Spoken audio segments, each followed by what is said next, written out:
हटाओ ये लहंगा या मैं खुद करूं। राजवीर बेहद गुस्से में दहाड़ा तो 18 साल की प्रिया कांप कर रह गई थी। प्लीज सर, ऐसा मत कीजिए, बच्ची समझकर माफ कर दीजिए। मगर राजवीर पर तो जैसे जुनून सवार था। प्रिया बेहद बिगड़ी हुई अमीर बाप की औलाद थी। स्कूल से लेकर कॉलेज तक सिर्फ रिश्वत देकर पास होती आई थी। मगर इस बार उसका पाला राजवीर जैसे इंसान से पड़ा था। जब प्रिया ने उसे पैसे लेकर पेपर बताने की ऑफर दी तो वो उसे थप्पड़ मार चुका था। प्रिया ने वहीं शोर मचाना शुरू कर दिया था कि राजवीर सर ने उसकी इज्जत पर हाथ डाला है। उसे लग रहा था कि अब तो राजवीर लंबी जेल काटेगा। मगर राजवीर ने तो उल्टा ये कह दिया कि वो प्रिया से शादी करेगा। राजवीर ने दुल्हन बनी प्रिया को एक झटके से, प्लीज छोड़िए मुझे, ये क्या कर रहे हैं आप, मेरे करीब मत आइएगा, जानते नहीं आप मुझे, मैं ये गुलदान उठाकर आपके सर पर दे मारूंगी। घबराते हुए वो कई कदम पीछे की तरफ बढ़ने लगी थी। मगर वो जितना उससे दूर होने की कोशिश कर रही थी वो उतना ही उसके करीब आता जा रहा था। 18 साल की प्रिया दीवार से जा लगी। कांपते हुए उसके हाथों में गुलदान था और सामने खड़ा शख्स अपनी शर्ट के बटन खोलता हुआ और भी करीब आता चला जा रहा था। होठों से सिगरेट दबाए वो आगे बढ़ा और धुएं का गुब्बार उस लड़की के चेहरे पर छोड़ दिया और फिर जलती हुई सिगरेट नीचे फेंक कर अपने पाँव के नीचे कुचल दी। ख्वाहिशत भरी नजरों से वो उस सिगरेट को कुचलते हुए हंसा और फिर कहने लगा, जिस तरह इस सिगरेट को होठों से लगाकर अपने पैरों तले रौंदा है ना, ठीक वैसे ही तुम्हारी हालत होने वाली है। स्वीटहार्ट, वो जिस लहजे में बोल रहा था उसकी आंखों में साफ साफ इंतकाम झलक रहा था। प्रिया ने रोते हुए एक आखिरी बार धमकी दी, मैं आपके खिलाफ पुलिस में रिपोर्ट करूंगी। मैं चीख चीख कर सबको ये बताऊंगी कि आपने मेरे साथ। इतना कहकर वो रुक चुकी थी। वो शख्स माथे पर बल डालकर कहने लगा, हाँ, क्या बताओगी कि तुम्हारे पति ने तुम्हारे साथ पूरी रात सुहागरात मनाई है? क्या बताओगी पुलिस वालों को? सब कहेंगे कि पागल है ये। पति पत्नी का रिश्ता क्या होता है? यही तो होता है। मैं तुम्हें इस बिस्तर पर पटकने के बाद इस काबिल ही नहीं छोड़ूंगा कि तुम उठकर कहीं जा सको। अपने मजबूत सख्त हाथों से राजवीर ने प्रिया का हाथ पकड़ा था और फिर उसे बेड पर फेंक चुका था। दुल्हन बनी प्रिया तुरंत बेड की दूसरी तरफ से उतरकर जाने लगी। मगर 30 साल के नौजवान राजवीर से आखिर कितना भागती? वो उस वक्त को कोसने लगी थी जब उसने राजवीर पर इल्जाम लगाया था। वो तो समझ रही थी कि शायद वो उससे बदला ले लेगी। मगर उसका बनाया हुआ प्लान उसी पर उल्टा पड़ चुका था। राजवीर ने अपने दांत उसकी गर्दन पर गड़ा दिए थे। एक चीख थी जो प्रिया के होठों से निकली। वो सिसक कर रह गई। खुद को छुड़वाना चाहती थी लेकिन अगले ही पल राजवीर कहने लगा, उठो, क्या कह रही थी तुम सबके सामने? तुमने मेरे बारे में क्या कहा था कि मैंने जबरदस्ती तुम्हारे पास आने की कोशिश की, तुम्हारी इज्जत खराब करनी चाहिए। अब मैं तुम्हें बताऊंगा कि एक जब लड़की की इज्जत खराब हो जाती है तो उस पर क्या बीतती है। ये कहकर राजवीर ने उसको कमर से पकड़ा और अपने पास किया और अगले ही पल दोनों हाथों से उसके राजवीर आईने के सामने खड़ा अपने बालों को कंघी कर रहा था। जहन में बहुत से ख्याल उमड़ रहे थे जब उसे यूं ख्यालों में खोया हुआ देखकर राजवीर की माँ, जो लगातार उससे बातें कर रही थी, उसे खामोशी में देखकर पीछे आकर खड़ी हो गई और अपने बेटे के कंधे पर हाथ रख दिया। राजवीर फौरन ख्यालों की दुनिया से बाहर निकल आया। अपनी माँ को पीछे खड़ा देखकर फौरन हैरान हुआ। फिर खुशगवार लहजे में कहने लगा, अरे माँ, आप यहाँ क्या कर रही हैं? डॉक्टर ने कहा था ना कि आपको बिल्कुल भी बिस्तर से नहीं उठना है। फिर क्यों उठकर आई आप यहाँ? हाथ में वो राजवीर की घड़ी पकड़े हुए थी और दूसरे हाथ में उसकी टाई। वो कहने लगी, बेटा क्या करूँ, डॉक्टर तो बस बिना वजह ही कुछ न कुछ कहते रहते हैं। देख, मैं ठीक हूँ। राजवीर ने अपनी माँ को कंधों से थाम कर बेड पर बिठा दिया था। उम्र के साथ साथ उन्हें काफ़ी बीमारियां लग चुकी थीं। हर वक्त हल्का हल्का बुखार और शरीर में दर्द रहता, जिसकी वजह से डॉक्टर ने उन्हें इलाज के बाद आराम करने के लिए कहा था। मगर अपने बेटे को खुद ही नाश्ता बना कर देकर फिर घर की साफ सफाई करते देखकर वो अंदर तक परेशान हो जाती। उन्हें ये बात बेचैन कर देती थी कि बेटा बाहर भी 10 जगह अपना दिमाग खपा कर आए और घर आकर फिर घर की जिम्मेदारियां निभाना शुरू कर दे। कितनी ही बार वो राजवीर से कह चुकी थी कि बेटा राजवीर अब तो शादी कर लो, अगर कोई लड़की पसंद है तो बताओ, मैं उससे तुम्हारी शादी करवा देती हूँ, या फिर मुझे इजाज़त दो मैं रिश्ते वाली से बात करके तुम्हारे लिए लड़की ढूंढूं। मगर वो भी कहाँ लड़की ढूंढेंगी। जहाँ भी अपने बेटे का रिश्ता लेकर जाती सामने वालों ने बस यही सवाल करना शुरू कर देता, बेटा कितना पढ़ा लिखा है आपका, नौकरी क्या करता है। जब वो बताती कि खैर से कॉलेज में काम करता है तो मुँह सा बना लेते, अच्छा तो इतनी सी तनख्वाह में कैसे गुजारा होता है, आप तो बीमार रहते हैं, फिर ये दवाइयों का खर्च, भला बीवी के खर्चे कहाँ से पूरे कर पाएगा, और ये घर पर तुम्हारा ही है ना। मगर राजवीर की माँ हिचकिचाते हुए कहती, नहीं ये घर भी किराए का है, लेकिन बहुत जल्द राजवीर अपना खुद का घर बना लेगा, मगर तब तक लड़की वालों के चेहरे बिगड़ चुके होते हैं। ऐसे ही करते करते राजवीर की उम्र 30 साल की हो चुकी थी और वो दिन रात सिर्फ अपने अच्छे वक्त के आने का इंतजार करता रहता। जब माँ ही बीमारियों में जकड़ गई थी, उसने अपनी माँ के माथे पर बोसा दिया और फिर कहने लगा, फिक्र मत करो माँ, हमारे भी अच्छे दिन आएंगे, हमारी भी जिंदगी में खुशियाँ आएंगी, बस फिक्र मत करो, बहुत जल्द तुम्हारा ये बेटा तुम्हें सिर्फ खुशियाँ ही खुशियाँ देगा। ये कहकर ही वो घर से निकल गया। पिछले 15 दिनों से उसकी नौकरी छूट चुकी थी। वो बेरोजगार था, मगर उसने इस बारे में अपनी माँ को कुछ नहीं बताया था। जितनी भी सेविंग थी उससे वो अपनी माँ का इलाज करवा रहा था। कितने ही कॉलेजों में वो इंटरव्यू दे चुका था, मगर कोई भी उसे रख नहीं रहा था। पहले से ही सीटें फुल थीं। आखिरकार थक हार कर उसने स्कूल में नौकरी के लिए इंटरव्यू देना शुरू कर दिया। उसकी काबिलियत को देखते हुए एक स्कूल प्रिंसिपल ने उसे रख लिया था, ताकि वो 10वीं के लड़के लड़कियों को इंग्लिश पढ़ा सके। वो वक्त से पहले ही स्कूल पहुंच गया था। जैसे ही क्लासरूम में दाखिल हुआ तो अचानक एक लड़की के शरीर से टकराया था। आज से पहले किसी भी लड़की ने उसके करीब आने की कोशिश नहीं की थी। ये पहली बार था जब एक जवान हसीन लड़की उससे टकराई थी। राजवीर ने जब सिर उठाकर देखा तो एक खूबसूरत लड़की उसके सामने खड़ी थी। अगले ही पल उसने घूर के राजवीर को देखा और फिर बिना किसी लिहाज के कहने लगी, दिखाई नहीं देता आपको, 5 फुट 8 इंच की हूँ, यूँ जो चश्मा अपनी आंखों पर लगा रखा है लगता है इसका नंबर बढ़ चुका है, बेहतर होगा पहले जाकर अपने चश्मे का नंबर ठीक करवाइए। हद हो गई, ये पानी की बोतल देख रहे हैं आप, जो आपके टकराने की वजह से टूट चुकी है, जर्मनी से मेरे चाचा लेकर आए थे। नॉनसेंस। उन लड़की की बदतमीजी पर राजवीर को गुस्सा आ चुका था। वो कहीं से भी उस क्लास की स्टूडेंट नहीं लग रही थी। एक तो उम्र में भी काफ़ी बड़ी लग रही थी। ऐसा लगता जैसे हर क्लास में 2-2 साल लगा कर आई हो। ऊपर से उसने पूरा मेकअप किया हुआ था, बाल खोले हुए थे और यूनिफॉर्म इतनी टाइट पहन रखी थी जैसे कोई फिटनेस क्लास चल रही हो। राजवीर ने एक नज़र उसे देखा, फिर कहने लगा, लड़की तमीज़ से बात करो, सर हूँ मैं तुम्हारा, इंग्लिश पढ़ाने के लिए आया हूँ। जहाँ उसे लगा कि शायद ये सुनकर वो लड़की शर्मिंदा हो जाएगी और माफ़ी मांगेगी, मगर तुरंत अपनी नाक पर आने वाले बालों की लटों को हटाकर कहने लगी, हाँ तो मैं क्या करूँ, जानते हैं मैं कौन हूँ?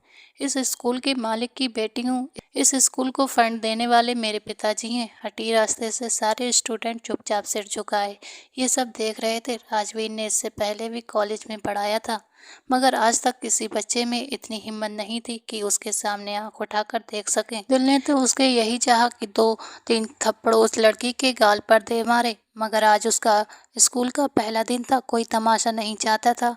उसने बाकी बच्चों से अपना इंट्रोडक्शन कराया और पढ़ाना शुरू कर दिया। सामने बैठी प्रिया च्युइंगम चबाकर उसके बुलबुले बनाकर फोड़ने लगी। बार बार क्लास में डिस्टर्बनेस हो रही थी। प्रिया को यूं करता देखकर उसके पास बैठी सहेली उसे रोकने लगी। क्या कर रही हो यार, देखो तो सर कितने गुस्से वाले लग रहे हैं, कहीं उन्होंने तुम्हें पकड़कर मुर्गा बना दिया तो। वो अगले ही पल पूरा मुंह खोलकर हंसी थी। कहने लगी, उसके बाप में भी हिम्मत नहीं है मुझे सजा देने की। अपने बाप से कहलवा कर इसे दर दर की ठोकरें न खिलवाएं तो मेरा नाम भी प्रिया मल्होत्रा नहीं। उसे यूं क्लास में डिस्टर्ब करते देखकर राजवीर ने पलटकर उसकी तरफ देखा। वो कहने लगा, खड़ी हो जाओ अपनी सीट पर, क्या तुम्हें किसी में ने तमीज नहीं सिखाई कि क्लास में बैठने के मैनर्स क्या होते हैं? बाकी स्टूडेंट को देखो और खुद को देखो, अपना हुलिया देखो, अपना यूनिफॉर्म देखो, कहीं से भी तुम स्टूडेंट नहीं लग रही हो। ऐसा लग रहा है जैसे यहाँ कोई मॉडलिंग होने वाली है और तुम यहाँ उसी के लिए आई हो। उतारो अपने होठों से ये लिपस्टिक और अपने इन बालों को बांधो। वो उसके सुर्ख अनारी होते होठों को देखकर बोला, मगर वो चलते हुए राजवीर के सामने आकर खड़ी हो गई थी। दोनों हाथ सीने पर बांध दिए और च्युइंगम चबाते हुए शोक लहजे में राजवीर को देखने लगी। क्यों सर, मेरे ये सुर्ख अनारी लिपस्टिक आपको क्या कह रही है? कहीं आपको ये डर तो नहीं लग रहा कि मेरे इन सुर्ख अनारी होठों को देखकर आपका दिल मचल जाएगा? उसकी बात पर पीछे बैठे स्टूडेंट हक्का बक्का से रह गए थे, जबकि राजवीर ने सब्र का पैमाना अब छलक चुका था। गुस्से से उसने किताब को सामने रखी टेबल पर पटका और एक थप्पड़ उसके मुंह पर दे मारा था। पूरी क्लास जैसे सन्न रह गई थी। आज तक राजवीर ने किसी औरत पर हाथ नहीं उठाया था। वो तो औरत जात की इज्जत करने वाला था, मगर जो हरकत वो कर रही थी उसे उसकी सजा मिलनी जरूरी थी। शर्म आनी चाहिए तुम्हें। उम्र देखो अपनी और बातें देखो। तुम जैसी लड़कियां ही वो लड़कियां होती हैं जिनके बारे में कहा जाता है कि एक मछली गंदी हो तो सारा तालाब गंदा कर देती है। अभी तक वो इस सदमे से निकली भी नहीं थी जब राजवीर ने उसका हाथ पकड़ा और सीधे प्रिंसिपल के ऑफिस में ले गया। इससे पहले कि राजवीर कुछ बोलता, गुस्से में प्रिया ने ऑफिस में रखी सभी फाइल्स, लैपटॉप, हर चीज को उठा उठाकर जमीन पर पटक दिया। चिल्लाकर उसने दोनों हाथ टेबल पर पटके और गुस्से से कहने लगी, ये कैसा टीचर रखा है आपने? इस 2 टके के आदमी ने मुझ पर हाथ उठाया है, समझ रहे हैं आप? इसने प्रिया मल्होत्रा पर हाथ उठाया है। होता कौन है मुझ पर हाथ उठाने वाला? मैं चाहूँ तो इसके साथ जो मर्जी करूँ, क्लास में जो मर्जी करूँ, या इसे जितना तंग करूँ। क्या आपने इसे नहीं बताया था कि जिस क्लास का ये लेक्चर देने जा रहा है उसमें मैं मौजूद हूँ? हठधर्मी और ठिठाई की हद पार हो चुकी थी। राजवीर का तो दिमाग खराब हो चुका था। जब प्रिंसिपल भी उसके सामने पसीना पसीना हो गया, घबरा कर कहने लगा, प्रिया बेटा कोई बात नहीं, नए आए हैं, तुम्हारे टीचर हैं, तुम्हें इनसे अच्छे से बात करनी चाहिए। हर किसी का मिजाज ऐसा नहीं होता कि वो तुम्हारे मजाक सह ले, लेकिन हाँ, फिर भी मैं इसे समझा दूंगा। वो राजवीर के सामने खड़ी होकर उसे इग्नोर कर रही थी। इसे समझा दीजिए दोबारा, अगर इसने मुझ पर हाथ उठाया तो ये हाथ दोबारा सलामत नहीं रहेगा। ये कहकर वो वहां से जा चुकी थी, जबकि प्रिंसिपल उसे समझाने लगा, बेटा देखो, इस लड़की को कुछ मत कहो, जो हो रहा है होने दो, तुम बाकी सभी बच्चों को पढ़ाओ। ये बिगड़े हुए बाप की बिगड़ी हुई औलाद है। ये ना हो कि इसका बाप तुमसे दुश्मनी पाल ले। राजवीर को अगर ये नौकरी जरूरी न होती तो वो कब का छोड़कर जा चुका होता, मगर मजबूरी थी। उस रोज जब वो घर आया तो उसका दिमाग घूम रहा था, मगर इसके बावजूद उसने अपनी माँ का इस पर असर नहीं दिखाया। वो वहीं दूसरी तरफ प्रिया के अंदर तो जैसे आग सुलग चुकी थी। घर जाकर भी वो बार बार अपने गाल को सहला रही थी। कहने लगी, राजवीर सर, इतनी आसानी से तो मैं छोड़ने वाली नहीं आपको। आपने प्रिया पर हाथ उठाया है, अब देखती हूँ इतना तंग करूंगी कि ये स्कूल छोड़कर ही भाग जाओगे। इसके बाद तो उसने जैसे आदत ही बना ली थी, कभी बोर्ड पर जानबूझकर पेंसिल फेंकने लगती तो कभी ऊंची आवाज में हंसने लगती, फिर कभी रास्ते में टांग अटकाकर राजवीर को गिराने की कोशिश करती, तो कभी क्लास में राजवीर बनकर उसकी एक्टिंग करती दिखाई देती, मगर राजवीर उसे पूरी तरह नज़रअंदाज कर रहा था। इसी दौरान पेपर शुरू हो चुके थे। शुरू से 2 बार प्रिया फेल होती आई थी। पढ़ाई में वो कुछ खास नहीं थी, बस फॉर्मेलिटी पूरी करने के लिए आ जाया करती थी। पिछले 2 साल से वो रिश्वत देकर पास होती आई थी। इस बार भी जब पेपर शुरू हुए तो वो सीधा स्टाफ रूम में चली आई। उस समय वहाँ और कोई टीचर मौजूद नहीं थी।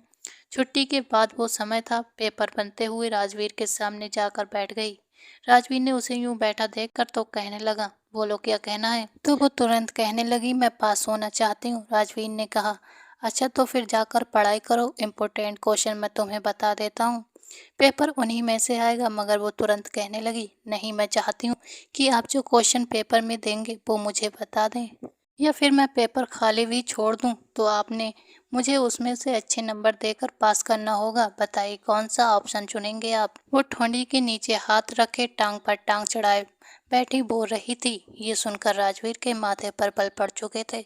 इससे पहले कि वो कुछ बोलता, प्रिया मुस्कुराकर कहने लगी, 2 लाख 3 लाख, बताइए एक पेपर में पास कराने के कितने पैसे लेंगे? राजवीर तड़प कर कहने लगा, इतने ही फालतू पैसे अगर तुम्हारे बाप के पास आए हुए हैं तो उन सारे पैसों को मिलाकर अपने दिमाग की सर्जरी क्यों नहीं करवा लेती। जाओ यहाँ से, मेरा दिमाग खराब मत करो। मुझे ये नोट्स चेक करने के बाद फिर पेपर भी बनाना है। वो खुद को यूं नज़रअंदाज होते देखकर फिर बोली, सर आप ये ठीक नहीं कर रहे। आपको पता है ना मुझे बदतमीज लोग पसंद नहीं है। चलिए चुपचाप बताइए मुझे, मजबूर मत कीजिए कि मैं आपको धमकी दूं।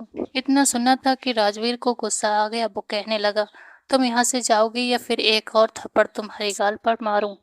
प्रिया ये सुनकर गुस्से में खड़ी हो गई। वो गुस्से में कहने लगी, चुपचाप मुझे पेपर में पास करा देना, वरना मैं तुम पर इल्जाम लगाकर पूरी दुनिया के सामने तुम्हें बदनाम कर दूंगी। राजवीर उसकी बात पर हंसा और कहने लगा, बच्ची हो अभी, ये धमकियां देना बंद करो, जाकर पढ़ाई करो। पास करने लायक हुई तो कर दूंगा। लेकिन अगले ही पल उसने राजवीर की गोद में सारे पेपर खींचकर फाड़ने शुरू कर दिए। इतनी मेहनत से वो नोट्स तैयार कर रहा था, लेकिन अपनी मेहनत को यूं बर्बाद होता देखकर उसे गुस्सा आ गया। उसने उसकी गर्दन पकड़ी और दीवार से लगा दिया। वो उसे गले से पकड़कर ऊपर को उठा चुका था। उसके पैर जमीन से उठ चुके थे। राजवीर कहने लगा, समझते क्या हो खुद को? क्या मैं तुम्हारा खरीदा हुआ गुलाम लगता हूँ? दूर हो जाओ मेरी नज़रों से, वरना अच्छा नहीं होगा तुम्हारे साथ। वो उसे गुस्से से झटक कर छोड़ चुका था, मगर अगले ही पल वो चिल्लाने लगी, बचाओ बचाओ सर, राजवीर छोड़ो मुझे, मेरे साथ कुछ मत करो, मुझे हाथ मत लगाओ, मेरी इज्जत खराब मत करो, छोड़ो मुझे, प्लीज़ ऐसा मत करो। वो चिल्ला रही थी और अगले पर अपने कपड़े फाड़ने लगी। जगह जगह से वो यूनिफॉर्म फाड़ चुकी थी, अपने बाल बिखेर चुकी थी। अपने लंबे नाखून अपनी गर्दन और गालों पर मारकर वो राजवीर के करीब आई और उसके शर्ट के बटन पूरी तरह खोलकर उस पर गिर चुकी थी।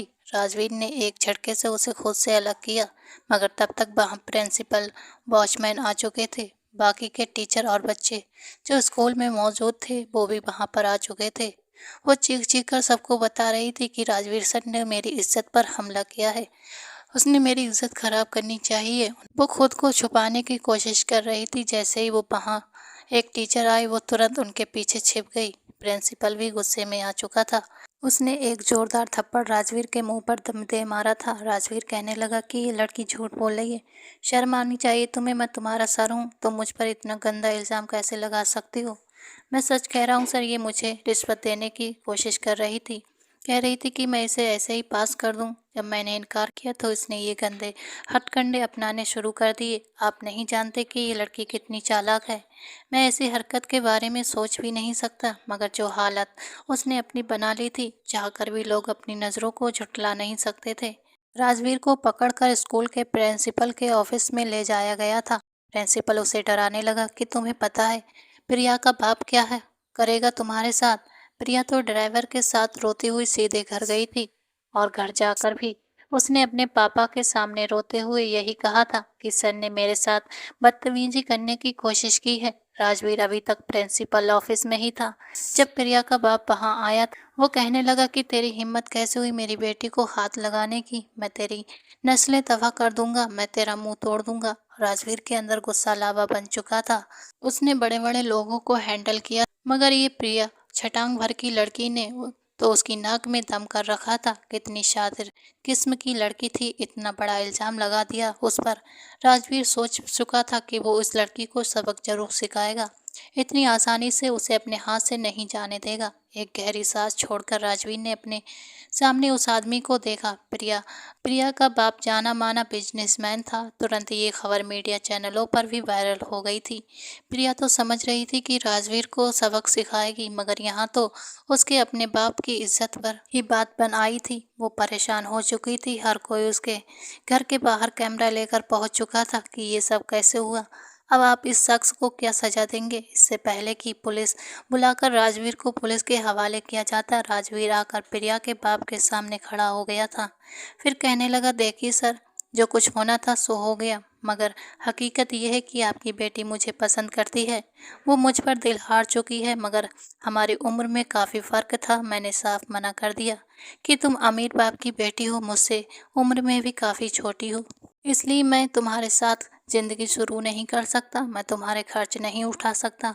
आपकी बेटी को ना सुनने की आदत नहीं है, ये तो आप भी जानते हैं। कि आपने उसकी परवरिश कैसे की है। जब मैंने इनकार किया तो उसने मुझ पर इल्ज़ाम लगा दिया। अगर आप मुझे पुलिस के हवाले कर देते हैं तो ये बात तो आप भी जानते हैं कि आपकी बेटी से कोई शादी नहीं करेगा। इज़्ज़त तो वैसे ही खो चुकी है, मेरे अलावा अब उसे कोई नहीं अपनाएगा। इसलिए बेहतर है कि आप मेरी और प्रिया की शादी करवा दीजिए। प्रिया का बाप बेहद भावुक फैसले लेने वालों में से था, मगर अपने बिजनेस और इज्जत से बहुत ज़्यादा प्यार करता था। सालों से कमाई हुई इज्जत को वो अपनी बेटी की नादानियों की वजह से खोना नहीं चाहता था। कुछ देर तो वो चुप रहा और फिर एक गहरी सांस ली। फिर मीडिया के सामने ये खबर फैला दी कि ये सब एक गलतफहमी थी जो जानबूझकर मेरे दुश्मनों ने मेरी बेटी की इज्जत खराब करने के लिए फैलाई थी। राजवीर तो मेरे ही खानदान का लड़का है और मेरी बेटी का मंगेतर भी है। बहुत जल्द मैं दोनों की शादी करवाने वाला हूँ। प्रिया जो सोच रही थी कि अब उसे थाने ले जाकर अच्छी खासी पिटाई की जाएगी, जब उसने अपने बाप की ये खबर सुनी तो आग बबूला हो चुकी थी। जैसे ही उसका बाप घर आया तो वो गुस्से में नीचे आई और कहने लगी, आप ये क्या कहकर आए हैं? मैं कभी भी उससे शादी नहीं करूँगी। जानते भी हैं वो कैसा इंसान है। मगर एक जोरदार थप्पड़ उसके मुंह पर पड़ चुका था। उसका बाप कहने लगा कि बंद करो ये ड्रामा, मेरा खून हो तुम। अच्छे से जानता हूँ मैं तुम्हें। ये तुम्हारी माँ की ही दी हुई छूट है कि आज तुम सबकी इज्जतें नीलाम कर रही हो। मगर वो अपने बाप के सामने ही ऊंची आवाज में बोलकर कहने लगी कि मैं मर जाऊंगी मगर उस राजवीर से शादी नहीं करूंगी। वो कहीं से भी मेरे काबिल नहीं। अपने बाप के सामने जब उसने बदतमीजी की तो उनका हाथ सीधा अपने दिल पर चला गया था। एकदम से वो गिर पड़े। तुरंत आगे बढ़कर उन्हें उठाया गया, हॉस्पिटल ले जाया गया तो डॉक्टर का कहना था कि उन्हें हार्ट अटैक आया है। अगर वक्त पर न लाया जाता तो मामला बिगड़ सकता था। जैसे ही रोती हुई प्रिया उनके पास गई तो उन्होंने सिर्फ यही कहा कि बस अगर तुम राजवीर से शादी करती हो तो ही मेरी बेटी कहलाओगी, वरना मेरा तुमसे कोई रिश्ता नहीं। समझो तुम्हारा बाप तुम्हारे लिए मर गया। प्रिया उस वक्त को कोसने लगी जब उसने इतना गंदा इल्जाम राजवीर पर लगाने का सोचा था। वे लोग घर वापस आ चुके थे, वहीं राजवीर भी अपने घर पहुंच चुका था। एक गहरी सांस छोड़कर उसने अपनी माँ को बताया कि मैं शादी करना चाहता हूँ। राजवीर की माँ के चेहरे पर खुशी की लहर दौड़ गई थी। जब राजवीर ने उन्हें सारा मामला बताया तो ये वे उदास हो चुकी थी। कहने लगी, बेटा तू ऐसी लड़की से शादी कैसे कर सकता है जिसने पहले तेरी इज्जत नहीं की? शादी के बाद क्या करेगी? मगर राजवीर उन्हें समझा चुका था कि इज्जत तो उसके बड़े बड़े भी करेंगे। ऐसी लड़कियों को कैसे सुधारा जाता है मैं अच्छे से जानता हूँ। अपने पापा के हार्ट अटैक के बाद वो मान चुकी थी। कुछ दिनों बाद ही राजवीर और प्रिया की शादी हो गई। शादी के बाद दहेज में एक बंगला, गाड़ी और साथ ही अपनी कंपनी में जॉब की पेशकश की गई थी। वे जानते थे कि उनकी बेटी कभी भी उस मिडिल क्लास घर में नहीं रह पाएगी, मगर राजवीर ने हर एक चीज़ लेने से इनकार कर दिया। वो कहने लगा कि मैं आपकी बेटी को ब्याह कर ले जा रहा हूँ, मुझे आपके मालो दौलत और नौकरी की कोई ज़रूरत नहीं है। प्रिया मुझसे मोहब्बत करती है और प्रिया वहीं रहेगी जहाँ मैं रहता हूँ। ये कहकर राजवीर ने प्रिया के नाजुक हाथ को अपने हाथों में इतनी जोर से पकड़ा कि वो सिसक कर रह गई। ये सोचकर प्रिया की जान निकल रही थी कि इस घर में जाने के बाद न जाने राजवीर उसके साथ कैसा सलूक करेगा। वो विदा होकर राजवीर के साथ उसके घर की ओर चल पड़ी थी। जैसे ही राजवीर उसके साथ कार में बैठा तो वो तुरंत मुंह बनाकर उससे दूर हटने लगी। वो यही समझ रही थी कि शायद जैसे स्कूल में वो उस पर रौब झाड़ती रही है वैसे ही अब भी झाड़ेगी। मगर एक ही झटके में राजवीर ने उसे खींचकर अपने पास कर लिया। उसने कमर से पकड़कर उसे अपने करीब किया और कहने लगा कि जरा भी चालाकी की है, मेरे हुक्म के खिलाफ गई तो बिल्कुल भी अच्छा नहीं होगा तुम्हारे लिए। अभी बहुत से हिसाब चुकाने बाकी हैं। प्रिया के तो होश ही उड़ चुके थे। जी भर के वो खुद को दिल ही दिल में गालियां दे रही थी। जब उसने राजवीर से पंगा लेने का सोचा था वो विदा होकर उस घर में पहुंच चुकी थी। जितना उसके बंगलों का लॉन था उससे भी छोटा तो ये उसका घर था। छोटा सा लॉन, फिर 2 कमरे, एक तरफ किचन और बस घर खत्म। घर में दाखिल होते ही वो कहने लगी कि मैं यहाँ कैसे रहूँगी, मेरा तो इतनी कम जगह में दम घुट रहा है। तुरंत राजवीर की माँ कहने लगी कि बेटा फिक्र मत करो, बस मेरा बेटा एक दिन तरक्की करेगा और तुम्हें बड़ा घर लेकर देगा। मगर वो मुंह बनाती हुई जाकर उस कमरे में बैठ चुकी थी जहाँ एसी नहीं बल्कि पंखा था। इससे भी ज़्यादा डरावना तो उसे आने वाले लम्हे का लग रहा था जहाँ वो 18 साल की और कहाँ 30 साल का नौजवान राजवीर बॉडी बिल्डर। जैसे ही राजवीर कमरे में आया तो वो सहम चुकी थी, मगर राजवीर भी सोच चुका था कि आज इस लड़की को सबक सिखा कर रहेगा। वो अपनी शर्ट के बटन खोलते हुए उसके करीब चला आया और कहने लगा कि बहुत शौक है ना तुम्हें अपने साथ वो सब करवाने का जिसका ढोंग तुमने रचा था। आज तुम्हें राजवीर बताएगा कि जब एक लड़की की इज्जत खराब की जाती है तो वो क्या महसूस करती है। राजवीर ये कहकर उसके करीब आया और एक झटके से उसके वजूद से सारे पर्दे उतार दिए। वो दर्द से कांप रही थी, सहम कर रह गई थी कि नहीं प्लीज सर, प्लीज राजवीर मेरे साथ ऐसा कुछ मत कीजिए। मैं आपकी शिद्दतें बर्दाश्त नहीं कर पाऊंगी, मुझ पर रहम कीजिए। मगर राजवीर उसे बेड पर पटक चुका था और फिर उस नाजुक सी लड़की को अपनी बाहों में भरकर उसकी गर्दन पर अपने मोहब्बत के निशान देने लगा था। वो पूरी तरह उस पर हावी था और फिर जब उसने गुस्से में अपना हक वसूल करना शुरू किया तो प्रिया को अपनी मौत नजर आने लगी थी। वो सिसक रही थी, रो रही थी, रहम की भीख मांगने लगी थी। एक पल को राजवीर को उस पर रहम आया, मगर अगले ही पल जब उसे अपनी वो इज्जत याद आई जो उसने बड़ी मुश्किल से कमाई थी, उसकी शिद्दतें और भी सख्त होती चली गई थी। पूरी रात उसने अपना कहर उस लड़की पर बरसाया था। जब वो उससे अलग हुआ तो वो अधमरी हुई हालत में बिस्तर पर पड़ी हुई थी, गहरी गहरी सांसें ले रही थी, आंखों में आंसू थे। मगर वो उसे उसी हालत में छोड़कर फ्रेश होने के बाद बेड की दूसरी तरफ जाकर सो गया था। दर्द की शिद्दतों से सताई हुई प्रिया की न जाने कब आंख लग गई थी। अगली सुबह 11 बज चुके थे। सास ने भी उसे उठाने की कोशिश नहीं की थी। जब उसकी आंख खुली तो पूरा बदन दर्द से टूट रहा था। पिछली रात के लम्हे उसे याद आने लगे थे। गुस्से से वो भी भर चुकी थी। एक नज़र उसने खुद के उठकर आईने में देखा तो गर्दन पर लाल निशान मौजूद थे। एक बार फिर इंतकाम और गुस्से के मिले जुले भाव में उसकी आंखों में आंसू आने लगे थे। वो कहने लगी, राजवीर क्या समझ रहे थे तुम? इतनी जल्दी मुझे हरा दोगे? हरगिज नहीं। अगर मैंने तुम्हारे साथ शादी करके इस घर में आई हूँ तो सिर्फ और सिर्फ अपनी बाप की वजह से आई हूँ। मगर अब मैं तुम्हें बताऊंगी कि मुझसे उलझना तुम्हें कितना महंगा पड़ सकता है। ये कहकर वो फ्रेश होकर बाहर आई थी। राजवीर की गैर मौजूदगी में उसने राजवीर की माँ के साथ बदतमीजी करने की सोचा था। वो उसके जरिए बदला लेना चाहती थी। बाहर आई तो राजवीर पहले ही एक जॉब इंटरव्यू के लिए घर से निकल चुका था। सास ने उसके सामने पराठा और आमलेट लाकर रख दिया था तो वो गुस्से से उस पर खाने को झटक गई। कहने लगी कि मैं ये सब नहीं खाती, इतना ऑयली पराठा मुझसे नहीं खाया जाता। अगर अमीर घर की बहू घर लानी थी तो उसके नाज नखरे उठाना भी आना चाहिए था आपको। वो कहने लगी कि बताओ बेटा क्या खाओगी? तो वो कहने लगी कि मुझे ताज़ा फलों का जूस पीना है, उसके बाद मैं सोचूंगी कि नाश्ते में क्या लेना है। सास थोड़ी शर्मिंदा सी होने लगी क्योंकि घर में तो फल मौजूद ही नहीं था। जितना हो सकता था उसने राजवीर की माँ को बातें सुनाई थी, मगर वो चुपचाप सुनती रही कि बेटे का घर बर्बाद ना हो। शाम को राजवीर घर आया तो अपनी माँ को किचन में काम करता देखकर उसने प्रिया को बुलाया था। वो कहने लगा, बस हो गई ना शादी, अब ये घर और रसोई सबकी जिम्मेदारी तुम पर है। आइंदा के बाद मुझे मेरी माँ रसोई में दिखाई न दे। खाना बनाओ और सबके लिए लेकर आओ। ये तुम्हारे बाप का घर नहीं है जो तुम बिस्तर तोड़ती रहोगी। प्रिया अगले ही पल खूंखार नजरों से उसे देखकर कहने लगी कि मुझसे नहीं बनाई जाती रोटी और ना ही मुझे बनानी आती है। कहने लगा कि क्यों, तुम्हारी माँ ने तुम्हें नहीं सिखाया? सिर्फ यही सिखाया कि शरीफ लड़कों पर इल्ज़ाम लगाकर उनकी इज्जत कैसे बर्बाद करनी है। वो चिल्लाई थी कि खबरदार मेरी माँ के खिलाफ कुछ भी बोला तो। फिर राजवीर की माँ उसे चुप कराने लगी, मगर वो उसे पकड़कर शेल्फ पर पटक चुका था कि सब्जी बनाकर लेकर आओ।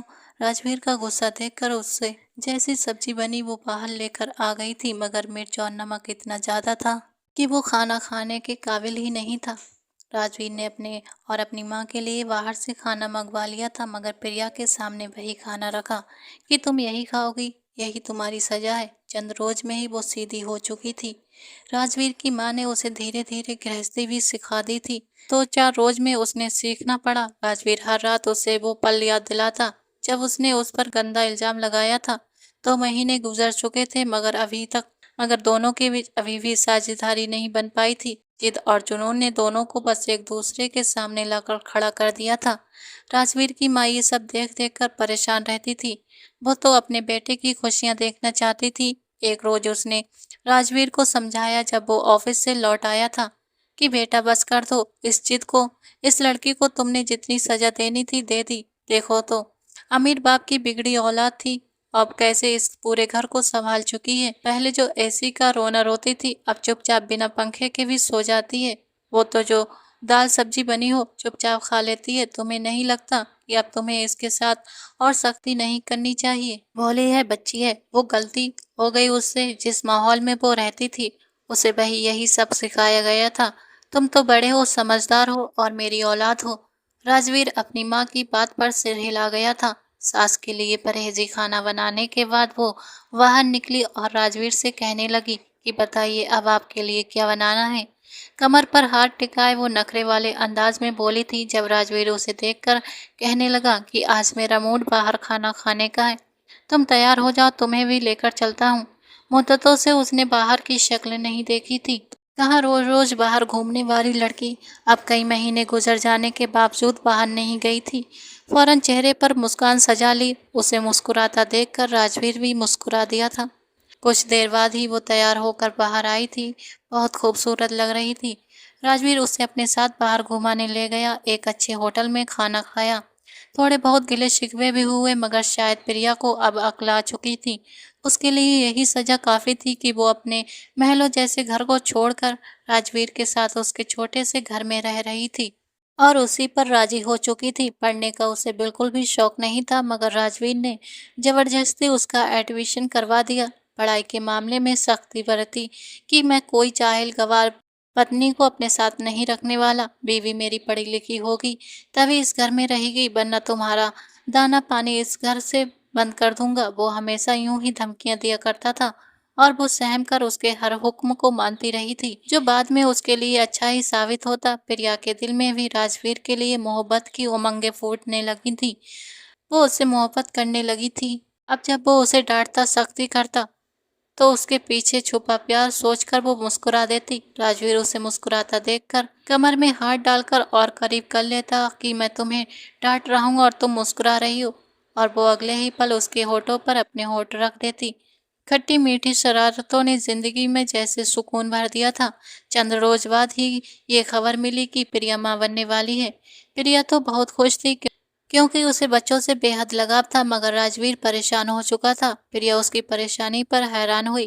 कहने लगी कि आपकी माँ भी तो यही चाहती है कि मैं माँ बन जाऊं, मगर आपके चेहरे पर 12 क्यों बज गए हैं? वो कहने लगा कि वो सब तो ठीक है, लेकिन तुम पढ़ाई भी कर रही हो और ऐसे में प्रेग्नेंट हो जाना, तुम बच्चे को संभालोगी या पढ़ाई पर फोकस करोगी? ये सब कुछ मैं कैसे मैनेज कर पाओगी?